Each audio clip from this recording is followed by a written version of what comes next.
ये कहानियां केवल मनोरंजन के लिए बनाई गई है। इनका किसी भी धर्म, जाति या व्यक्ति से कोई संबंध नहीं है। कृपया इन्हें एक काल्पनिक कहानी के रूप में देखें। रेनू के चीखने की वजह से जय चौंक पड़ा। उसने पीछे देखा तो रेनू बिना पलके झपकाए ऊपर देख रही थी। जय ने घबराते हुए रेनू से कहा, रेनू, ये तुमने क्या किया? बाबा ने हमें ऊपर देखने से मना किया था। रेनू अभी भी जय की तरफ नहीं देख रही थी। वो पेड़ के ऊपर टकटकी लगाए जोर जोर से पागलों की तरह हंसने लगी। अरे ऊपर देखो जय, ऊपर ऊपर जो जो जो हमारी सबसे बड़ी तकलीफ है उसका इलाज इन पेड़ों पर है। जय ने ना चाहते हुए भी पेड़ के ऊपर डाली की तरफ देखा। उसकी आंखें फटी की फटी रह गई। पेड़ की डालियों पर बेशकीमती सोने चांदी के हीरे जवाहरात लटके हुए थे। उन खूबसूरत गहनों को देखकर जय ने कहा, बाप रे, अब इतने सारे सोने चांदी के गहने? नहीं, ये कोई धोखा है रेनू। हमें यहाँ से तुरंत निकलना चाहिए। ये तुम कैसी बातें कर रहे हो जय? यही तो है हमारी असली परेशानी का इलाज। सोचो, इन बेशकीमती गहनों को बेचकर हम क्या क्या कर सकते हैं। तुम अपना स्टूडियो खोल सकते हो, हम अपना शहर में घर बना सकते हैं। अरे यही हमारा भाग्य है। धन की देवी खुद हम पर कृपा करना चाहती है और तुम कहते हो हमें उनसे नजर फेर लेना चाहिए। इतना सारा सोना देखकर जय अभी तक सदमे में था। उसने बड़बड़ाते हुए रेनू से कहा, लेकिन बाबा ने तो। जय की बात पूरी होने से पहले ही रेनू ने उससे चिढ़कर कहा, अरे वो बाबा खुद लालची लगता है। ये शायद उसका अड्डा होगा जहाँ वो सोना जमा कर रहा है। उसने नदी से निकाला सोना हमारे जरिए यहाँ भिजवाया ताकि बाद में आकर ले सके। इसलिए उसने इस मटके को देखने से भी मना किया और इस पेड़ पर छिपे इस खजाने को भी देखने से मना किया। तो क्या करना चाहिए रेनू? तभी जय को भी स्वर्ण पिशाचने की आवाज सुनाई देने लगी, क्योंकि उसने भी अब वो सारे शापित सोने के गहने देख लिए थे। सोच क्या रहा है? ले जा, ये सारा सोना ले जा।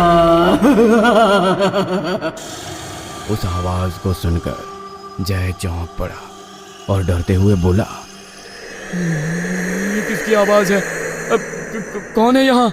फिर रेनू ने पेड़ पर टंगे उन गहनों को उतारते हुए कहा, ये अपने सौभाग्य की आवाज है जय, जो अब तक खोया था। अब फटाफट इन गहनों को पेड़ से उतारो और इससे पहले कि हमें कोई देख ले फौरन यहाँ से चलो। जय ने ना चाहते हुए भी रेनू के साथ मिलकर पेड़ से गहने उतारे और उन्हें एक बड़े से कपड़े में बांधकर घर की ओर भागा।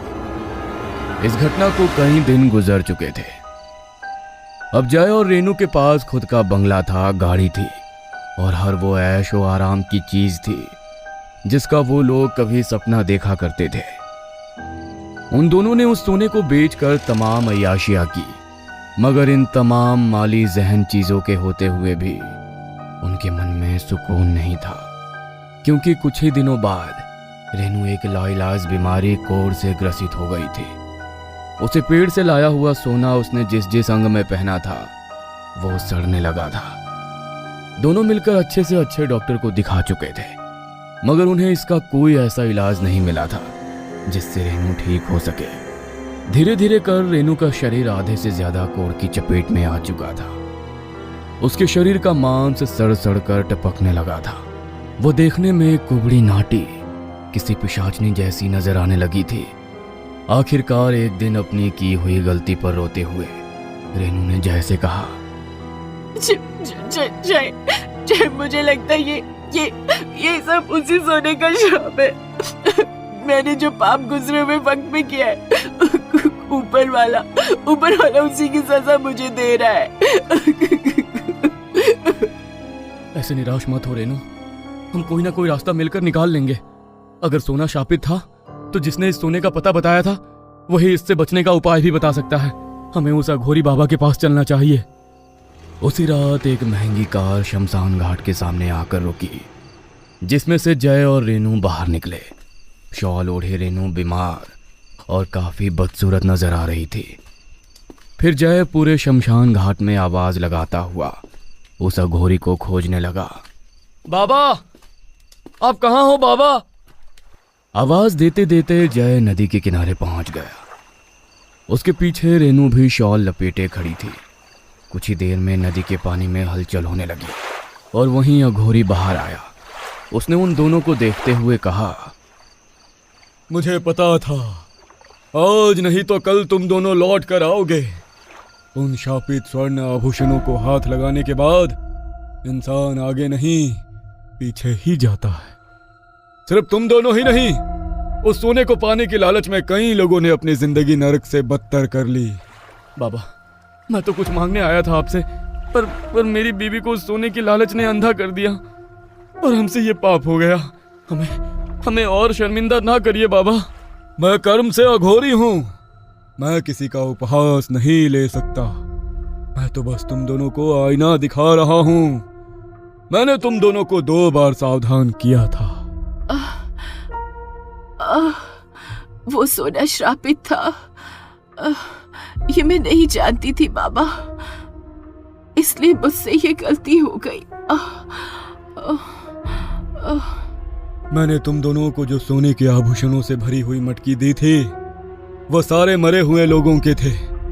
किसी पापी या रोगी इंसान की आत्मा की शांति के लिए विधि की जाती है ये।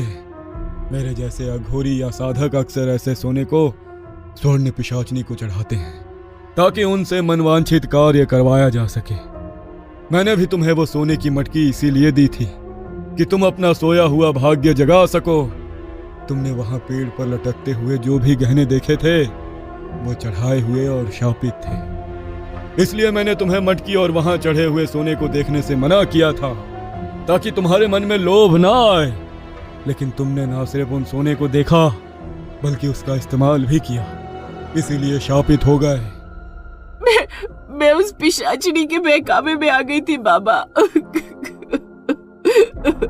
तुमने पहले ही उस सोने को देख लिया होगा और तुम्हारे मन में लालच आ गया होगा, इसलिए तुम्हें उसकी आवाज सुनाई दे रही थी।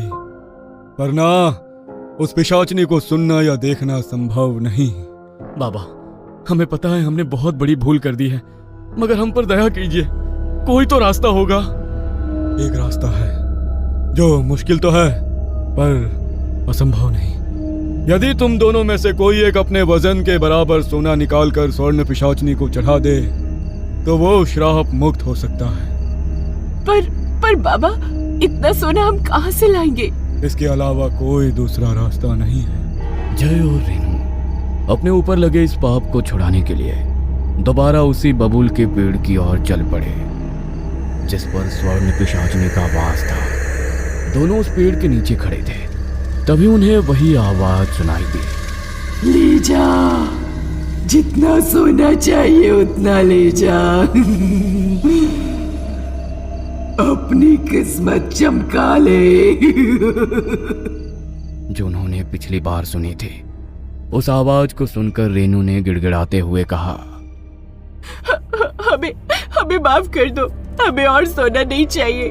बस हमारी जान बख्श दो, हमें माफ कर दो। हम यहाँ से जितना सोना ले गए हम सारा लौटा देंगे। ला, फिर अपने वजन के बराबर का सोना और श्राप मुक्त हो जा। मैं थोड़ा थोड़ा करके ले आऊंगी सोना, मेरा यकीन करो। तो क्या तू अपने वजन के बराबर का सोना दे पाएगी? हाँ, मैं अपने वजन के बराबर का सोना ले आऊंगी। मुझे तुझ पर विश्वास नहीं, इसलिए मैं तेरी एक कीमती चीज अपने पास रख लेती हूँ। पिशाचिनी के इतना कहते जय का शरीर लहराकर जमीन में गिर पड़ा। वो जैसे बेजान हो गया था। रेनू उसे जोर जोर से जगाते हुए रोने लगी। आंखें खोलो जय, आंखें खोलो। क्या हुआ तुम्हें? जय।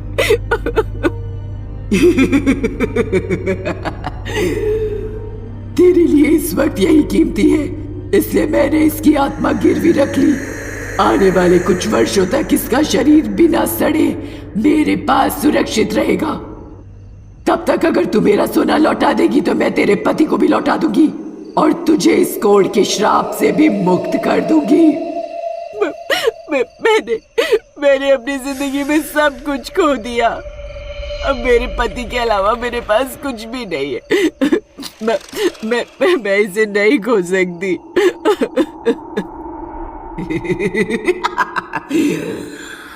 अब जल्दी कर, कहीं तेरे सोना लाते लाते तेरा पति बूढ़ा न हो जाए।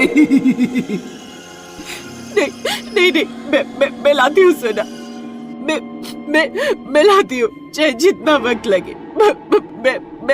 मैं सोना लाऊंगी। इतना बोलकर रेनू शमशान घाट की ओर दौड़ पड़ी। उसने ऊपर से जो शॉल ओढ़ रखी थी वो हट गई। रेनू का काला और गला हुआ शरीर काफी भयानक नजर आ रहा था, जिसे देखकर कोई भी डर सकता था, क्योंकि वो खुद एक पिशाचनी जैसी नजर आ रही थी।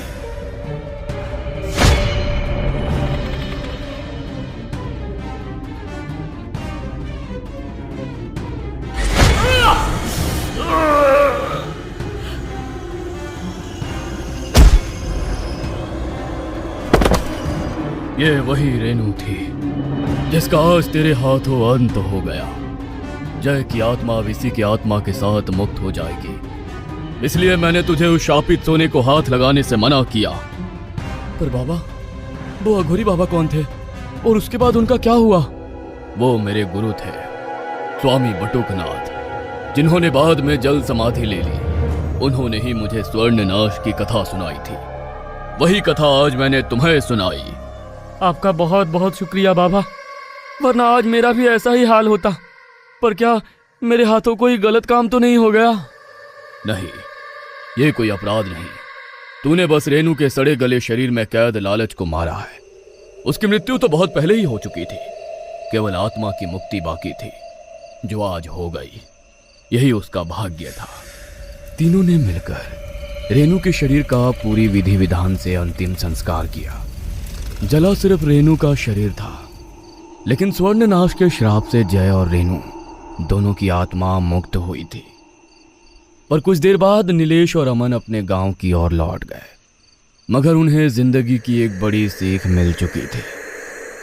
अगर आपको ये वीडियो पसंद आई हो तो इसे लाइक और शेयर करें। ऐसी ही वीडियोस देखने के लिए हमारे इस चैनल को सब्सक्राइब करें। तो मिलते हैं अगली वीडियो में, तब तक के लिए नमस्कार।